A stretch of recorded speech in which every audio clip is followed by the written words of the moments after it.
All right, so good morning and or good afternoon or good evening, depending on where you are. I would like to thank you for the invitation to present today at this webinar. Today, I would like to present an overview, kind of like a review of the work that has been done to uncover the role of MET and its signaling in malignant melanoma.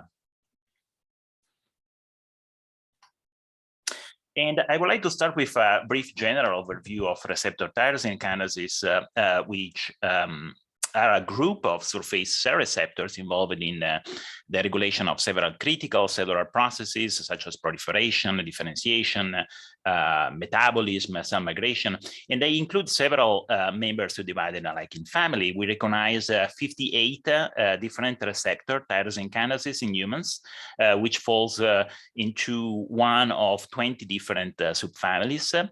And you can see here a representation of the structure characteristic of each family with the name of the member of this subfamily. But overall, all receptor tyrosine kinases have like a similar molecular architecture with an extracellular domain, which contain the ligand binding site, a single transmembrane helix, just a membrane domain, important regulatory region, and followed by a protein tyrosine kinase domain and a C-terminal region.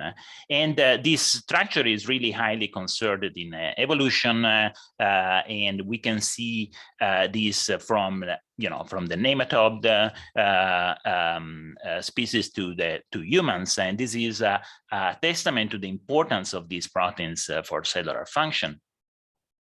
You can also see from this picture that receptor tyrosine kinases are at the helm of also evolutionary conserved complex intracellular signaling pathway that convey extracellular signaling ultimately to the nucleus. And we see here as an example the EGFR signaling pathway. And you see how complex it is, the signaling mechanism of this RTKase.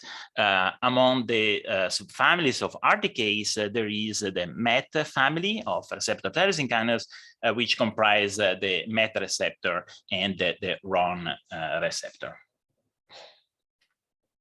And these figures represent the timeline of almost 40 years of research on MET and HGF from the discovery of these two proteins in the early 80s to the identification in 1991 of HGF as the ligand for the MET receptor, and then several papers reporting mutations and amplification of MET in several malignancy, and finally to the approval of MET inhibitor in advanced renal cell carcinoma and the identification of MET exon 14 alteration as a defining molecular marker of a subgroup of non-small cell lung cancers.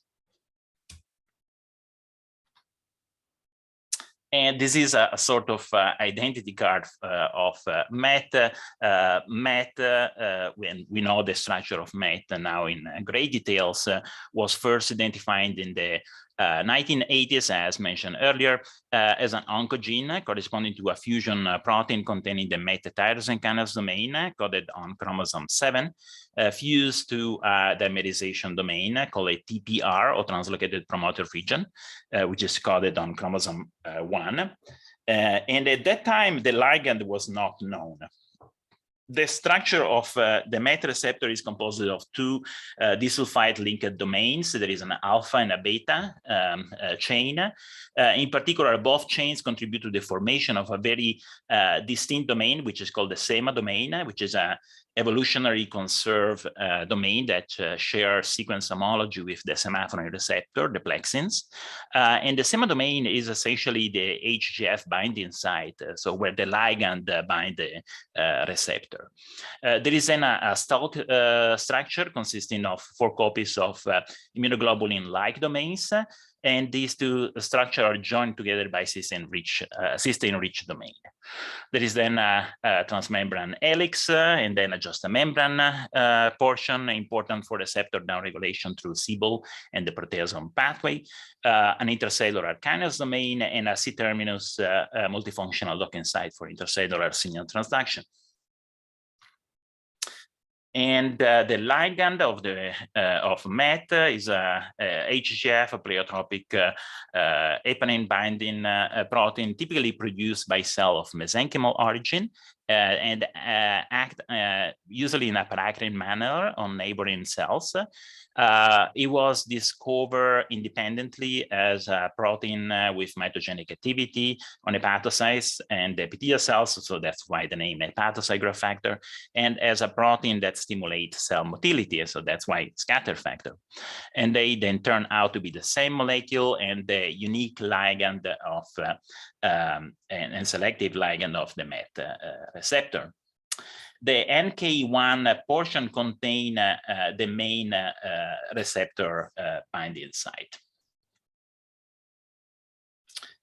So AGF bind to the ectodomain of MET, causing dimerization of the two receptors, like usually happen in the receptor tyrosine kinase, and that activate MET signal transduction. And signal transduction happens because of the creation of a unique bidendent multifunctional docking site, which comprise two C-terminal tyrosine, 1349 and 1356, and the surrounding amino acid residue. And when phosphorylated, this docking site bind substrates such as GAP1, GRB2, PI3 kinase, and others, usually one at a time for steric reason. And most of these partner intracellular adapter protein contain sarcomology 2 or SH2 domain binding site, which in many but not all cases mediate the interaction. And MET signaling is very complex with several branches and interacting cascades. In response to MET signaling, there are like specific cellular responses that are evoked, and these can depend on the cell type and the cultural conditions. Among the cellular response, we have motility, and it's part of the name of its ligand, the scatter factor, so scattering, colony dispersal, epithelial mesenchymal transition, and this motility function is usually mediated by RAC1 and P21 activated kinase or the PAP kinase, and controls cytoskeletal rearrangement and cell adhesion. Another cellular response is proliferation through the ERK MAP kinase cascade, and then invasion through invasion of collagen matrices, important obviously in tumor metastasis, survival through the PI3 kinase pathway, and the most complex of all MET function, which is tubular branching or branching morphogenesis. And these functions require really a concert of all the known MET signaling branches with like a tight coordination of cell growth, polarity, and movement. And MET has an essential role in many different cellular functions, starting from development and embryogenesis through the control of growth and the survival of epithelial cells, migration of myogenic precursor cells, so essentially like limb formation, and organogenesis through the function of branching morphogenesis. But MET continue to be important also in adult life, especially when tissue is subject to damage and need repair, for example, in skin wound healing, in liver regeneration and angiogenesis.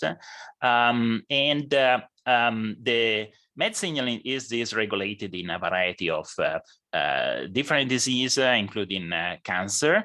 In many different cancer, MET is involved, especially like in tumor progression and in metastatic disease, to the point that for this reason, MET was originally named for the clastogenic, the mutagenic agent, the carcinogen responsible for generating the TPR MET protein that was used for the discovery of the protein. But now, because of the demonstration of the role in metastasis, it has been suggested the renaming MET as MET because of metastasis, essentially. And other have other interpretation like mesenchymal epithelial transition, but these are some of the potential explanation for the name MET. MET signaling pathway dysregulation in cancer occurs through different mechanisms, including MET amplification, mutation of the receptor, and increase MET expression, and also autocrine loop formation.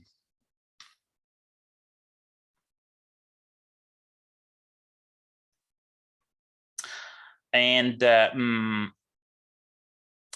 the strength and the duration of the MET-induced signal are also regulated through a network of co-receptor, such as plexins, for example, other receptor tyrosine kinases, adhesion receptors, and so on, that physically associate with the receptor and modulate the signal. Now, I want to give a brief introduction of melanoma and some statistics. The estimated number of new cases of melanoma in the US are close to 100,000. And you can see here that the number of essentially cutaneous melanoma in the 5th position as the most common type of cancer after breast, prostate, lung, and colon cancer. But it is interesting to notice that while the number of new cases has been really like slowing the number of cases has been like increases over the year, but the mortality rate has been essentially decreasing starting from 2019, 2020. And this is the result of novel therapy, specifically immunotherapy and combined target therapy with BRAF and MEK inhibitor that has really greatly improved the management of patients with advanced disease. And you can also note that from these graphs that the cutaneous melanoma is overwhelmingly more common in the white Caucasian people, with less common in minorities, which however present more commonly with less common type of melanoma, such as acral and mucosal melanoma. And the mean age of diagnosis of melanoma is 65, with a median age at death of 71. And the overall melanoma in general, the 5-year survival is 93%, because of essentially we can discover, diagnose the disease much earlier now. When melanoma is discovered late or reach like a late stage of progression, essentially metastatic disease, the survival rate decreases significantly to about 30%, again, like at 5 years. Now, what is the role of MET in melanoma specifically? Well, melanoma genomes have the highest mutation load of any cancer, with a predominant C to T nucleotide transition signature, which is attributable obviously to UV radiation. And in this study, which is the largest and high coverage of all genome sequencing analysis of melanoma, at least so far, like in the literature, when comparing cutaneous, acral, and mucosal melanoma, I think there were like 180 different samples. What they found that is that there are like structural variants and copy number variation that contributed really heavily to the overall mutation frequency of some melanoma driver genes like NF1, TP53, PTEN, and KIT, and BRAF spot mutation were usually amplified, and these structural variants tended to be involved chromosome 7, where the MET gene is located. All subtypes were dominated by mutation in the MAP kinase and the PI3 kinase pathway, and or receptor tyrosine kinase pathway. And as you can see from the top figures showing mutation and copy number changes in selected melanoma driver genes that has been published like in the literature, many melanoma have copy number changes with high gain as defined as at least like 6 copies in the MET gene together with another receptor tyrosine kinase like EGFR. And in the lower panel here, you see that across RTKs for the most recurrent altered gene in melanoma, the MET gene is the one that showed the highest number of amplification, 24% of melanoma, together with 9% of small nucleotide variants or indels, and 1% of structural variants. And from the same study and these extended data figures, we can again see copy number employed in melanoma, and you can see that both cutaneous and acral mucosal melanoma have MET gene eye gain amplification, as you see, like from the Instagrams here. If you're looking at alteration to potentially actionable genes in cutaneous and non-cutaneous melanoma, you can see that the proportion of samples with a somatic variant containing a gene that confer sensitivity to FDA-approved or drug used in clinical trials in cancer, both MET and the high affinity ligand HGF are highly represented here for non-silent substitution indels. You see, like here in dark blue, and the copy number variation here in light green, MET and HGF. More recently, the MET molecular abnormalities has also been found in another subtype of melanocytic lesion called Spitz tumor, where specifically translocation fusion were detected in a small number of these type of lesions. In all cases that the breakpoint in the MET occurred in intron 14, upstream of the MET kinase domain, and exon 14 is notably absent in this MET fusion. And as a reminder, we have seen earlier splice site mutation that resulting in exon 14 skipping and deletions within the justamembrane domain of MET has been identified in lung adenocarcinoma that has been, obviously like a relevant discovery that helped to stratify patient for target therapy intervention. And these tumors lack activating mutation in other established melanoma oncogenes, so they're kind of like mutually exclusive. And this is an example of such tumor. Specifically, this was like a spitzoid melanoma with a fusion in MET, fusion of the MET gene with another gene called ZK-SCAN1, and histologically show like a dome-shaped nodule with like thickened epidermis and sheets of spindle and epithelioid melanocytes in the dermis. Some central necrosis pointed out here, and mitotic activity as well.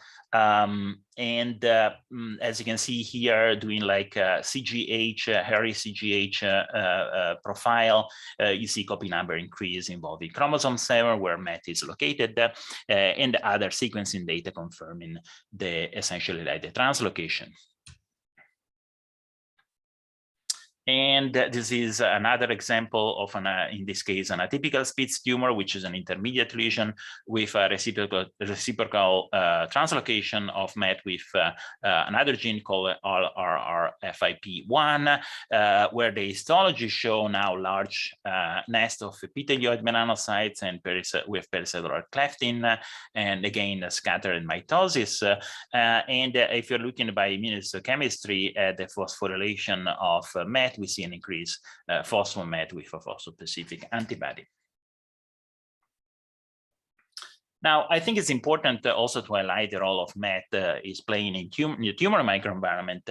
The HGF-MET axis is involved in the modulation of both innate and adaptive immune response. And as well as tissue repair. Immune cells in the tumor microenvironment exert both anti-tumoral and pro-tumoral effect in several cancers, including melanoma. And in this setting, the role of immunomodulation of this pathway in cancer really deserve probably further investigation and may provide probably more valuable therapeutic implication. In this paper from 2017 and Immunity, they show that MET inhibition impairs specifically reactive neutrophils recruitment to the tumor and the lymph node, and potentiating essentially like T cells and the tumor immunity.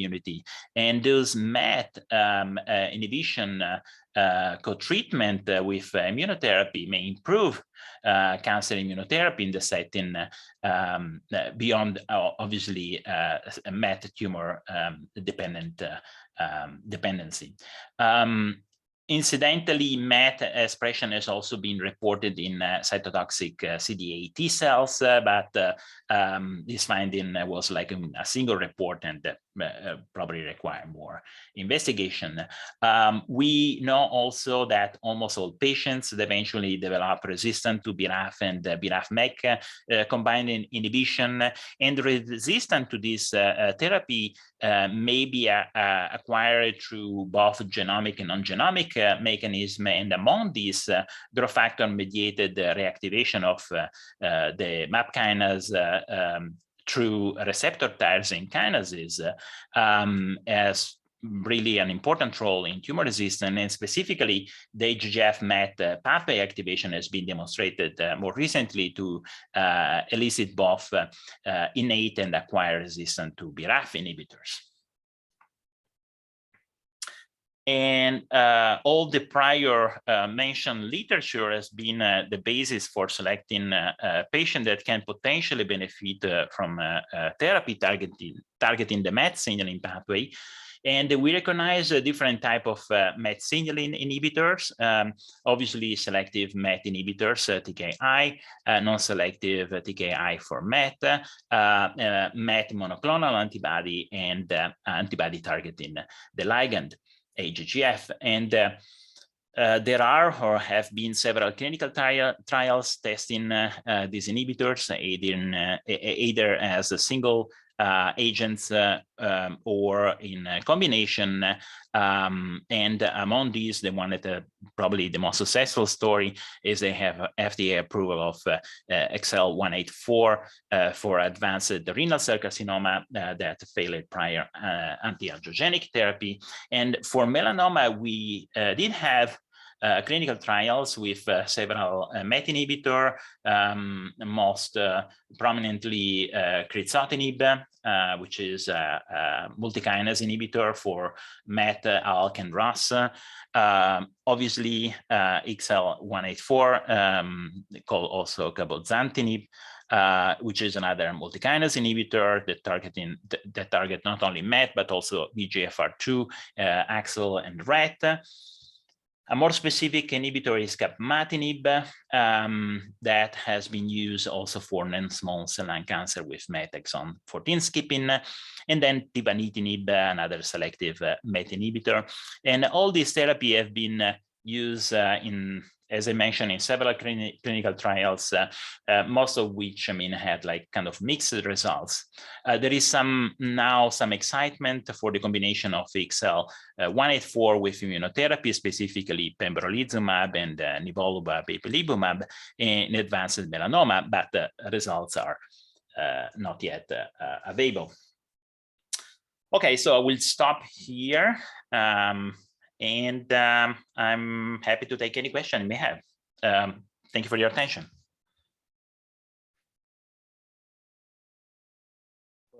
Thanks, Doc, for your wonderful presentation. Now, floor is open for the questions.